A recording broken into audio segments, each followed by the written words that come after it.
Welcome to Inside the Red Raiders Special Report. I'm Jared Johnson. I'm joined by the mighty Joe Yeager. Well, mighty Joe, I can't believe it, but we're already here. Spring football is kicking off. The 2024 edition of it under Joey McGuire. Mostly the same coaching staff. Clay McGuire was hired as the offensive coordinator, familiar name and face.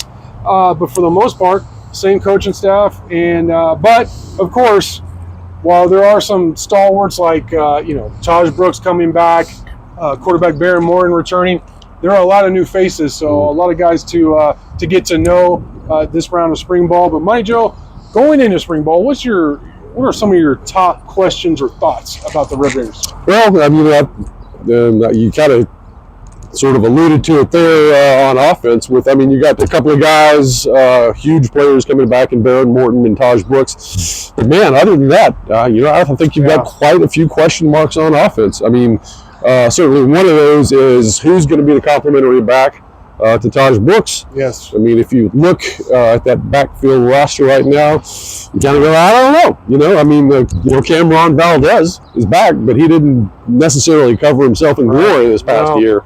So I'm not sure that you can necessarily feel that is the guy. Anquan Willis. I mean, and then you got some freshmen and various newcomers, but obviously Brooks will play little, if any, in the spring, I suspect. And so, I mean, there's going to be opportunities for somebody to emerge there. It's just going to be who goes out there and takes it. But that's going to be definitely something to watch. I think offensive line, you got Casey Rogers, or Caleb Rogers, who came back, and he actually had a pretty good year last year, improved over the course of the season, so that's nice. But really, I think you've got a bunch of stuff that you got to figure out up there. New offensive line coach and Clay McGuire, so you need improvement there. You have to have it. You were okay, I guess, at offensive line last year. Maybe that might be putting it a little bit kindly. Yeah. But you got to get better there. And so you need to see some signs of that. At receiver, you got Micah Hudson coming in. He's expected to be the savior. But that's not such a wonderful thing because, it's an indication that you don't have a lot of guys that I think you can necessarily rely on. And Dre McCray kind of came around a little bit late. So did Jordan Brown, Quay Aiken. But I think, again, you're going to need to find some people there, and that's just the offensive side of the ball. Yeah, they brought in some transfers at receiver, and that's going to be something to track and what people definitely want to focus on. But for me, I'm like you, offensive line again. They blew up that position group. Some of it was just guys graduating, or running out of eligibility. But it needed to change. Even Caleb Rogers, who returns, it looks like he's going to be moved inside, probably center, but maybe one of the guard spots. They brought in several transfers, at least 4 or 5 that I've detailed in a story posted Tuesday morning. But also on the defensive side, the secondary is another group. Yes.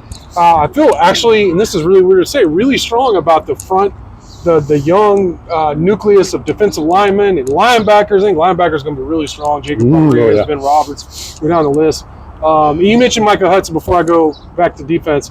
Of course, he's going to be out. It's been widely reported. He's going to be out for spring ball with just, he got his knee cleaned up. He should be back. Ben Roberts did that last spring, came back, had an All-American freshman All-American season for Texas Tech, a linebacker. But in the secondary, which I also detailed in that story on Tuesday morning, you have 2 starters you feel pretty good about. And C.J. Baskerville at boundary safety, and then Braylon Lutz at one of the corners. Now, I like Marion Horn. I like A.J. McCarty, who came in from Baylor. Some other guys, Jalen Peoples at corner. Chapman Lewis and safety. Chapman Lewis at safety. I like, those guys I really like.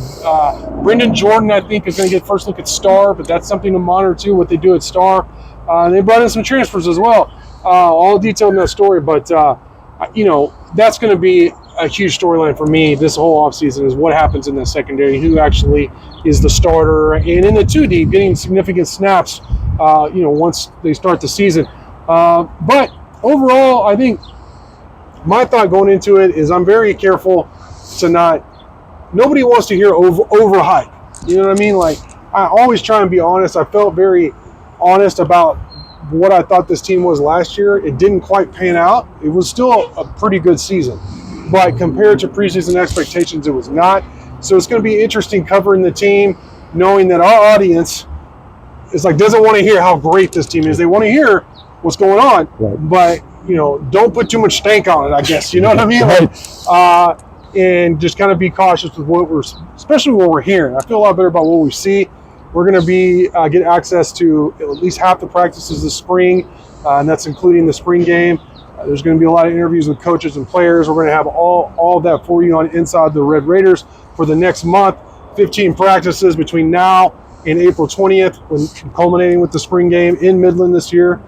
So really exciting times. I think Texas Tech, their schedule next year sets up really well. So I am actually very optimistic, but understand kind of perhaps fans' apprehension in terms of going too overboard with that kind of thing. But Mighty Joe, anything else you'd like to add about spring ball starting? Just one point on the defense. Is the most important guy coming back is Tim DeRuyter. Yeah, I agree. I agree 100%. I mean, I've only been here 2 years, but in that time, he's really earned my respect and admiration for what he's able to do on that side of the ball. Now, Tech is not a dominant defensive team, but I always feel like when Tech rolls out there on defense with DeRuyter calling the shots, that they've got a chance to be very, very competitive and to win the day. Yes. On maybe 2/3 of the games that Texas Tech plays, and then that other third, you feel like they can hang in there, and keep you in it. And so, I think he's going to get everything figured out there. I think he's going to plug the right people in, like you said. There's a lot of talent there. It's just kind of young and spots. I mean, you lose the two guys up front, the stalwarts, Bradford and Hutchins, which ordinarily you might think, well, that's kind of a disaster. But I mean, you got like guys like Ledette and Banks and Emil Washington, who had that massive game in the bowl, and some other guys in there. So, and then you lose those two corners, Malik Dunlap, Rashad Williams. But again, you mentioned some of the guys over there, and Braylon Lux, I think, could be one of the better ones in the Big 12. So really, on that side of the ball, I'm feeling pretty good about it. People are going to look at all those guys that are missing, those key players, and go, oh, Texas Tech is going to be in trouble. I'm not buying it. I think they're going to be okay on defense. Yeah, my concerns are more on the offensive side. Yes, absolutely. And it does start with DeRuyter. And that's why after the regular season, when we had access to him, my main question was, are you coming back next year? And he was like, yeah. He was like, have you heard something else differently or something? And I was like, no. I'm just making sure, because I think that's how critical he is to this program right now. But he is back, and I'm really looking forward to covering spring ball. Mighty Joe, great stuff for you as always. Thank y'all for watching, and until next time.